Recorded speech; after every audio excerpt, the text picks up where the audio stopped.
Okay, let's dive right into this. We are looking at Sultan Abdul Hamid II. He was the 34th Sultan, and get this, he was the very last ruler to wield absolute personal control over the massive Ottoman Empire. For 33 years, this guy was literally trying to hold together a fracturing state. So how exactly did he manage it? Let's find out. I want you to imagine taking the throne at just 33 years old. But you're not inheriting a stable kingdom. You are facing a massive existential crisis. How in the world do you save a collapsing empire?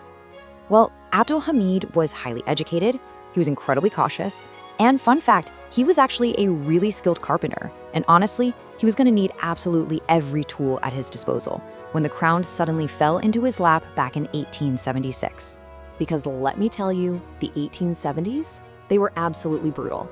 The empire was completely drowning in heavy foreign debt. We're talking rampant corruption, widespread nationalist uprisings, and a military so weak it basically invited constant European intervention. It was a total mess. And then, after a really disastrous war with Russia, he made a huge call. He decided the only way to hold this whole state together was through strict centralized control. So in 1878, he actually suspended the newly formed parliament just so he could rule directly. Now, what's really interesting about this slide is that despite ruling as an autocrat, education was his absolute top priority. I mean, he didn't just build a few schools here and there, he sparked a literal educational explosion. He took the empire from roughly 250 schools to around 900 by the end of his reign. 900! He built universities and specialized colleges for law and medicine and engineering. He was absolutely determined to forge a brand new modern bureaucracy from the ground up. And he didn't stop there. He also physically connected this massive empire. We're talking thousands of kilometers of brand new railways, including the completely revolutionary Hejaz Railway that connected Damascus all the way down to Medina. This was a total game changer. It drastically reduced pilgrimage times, boosted trade, and crucially allowed for really rapid troop movement. You add a vast, sprawling net of telegraph lines to the mix, and suddenly, boom, remote provinces are instantly connected and way easier for Istanbul to administer. But, infrastructure alone wasn't going to cut it. To survive, he deployed this really fascinating dual strategy. So on one hand, you have pan-Islamism. He heavily emphasized his role as the caliph to unite Muslims globally and push back against colonial influence. And on the other hand, masterfully cautious diplomacy.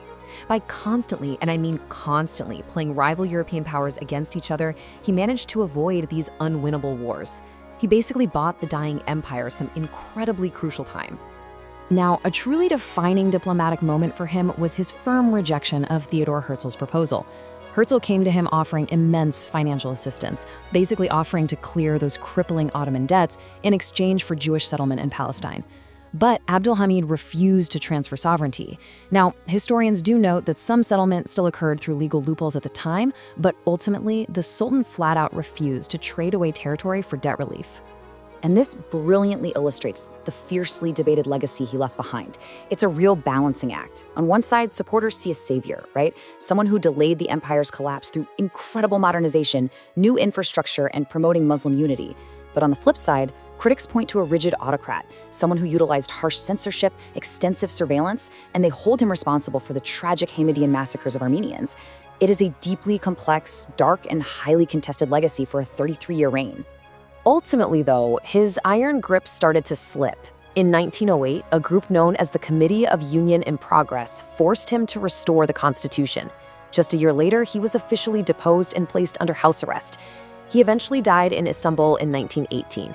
And it's pretty poignant when you think about it. He passed away just months before the very empire he fought so incredibly hard to preserve was completely defeated at the end of World War I. So, what does this all mean for us today? How do we actually remember the 34th Sultan?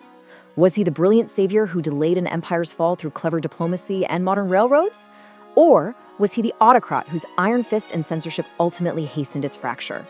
Well, I'm gonna leave that up to you. Weigh the evidence yourself, and honestly, let this debate spark your curiosity to dive even deeper into what is just an incredibly complex era of history. Thanks for joining me for this explainer.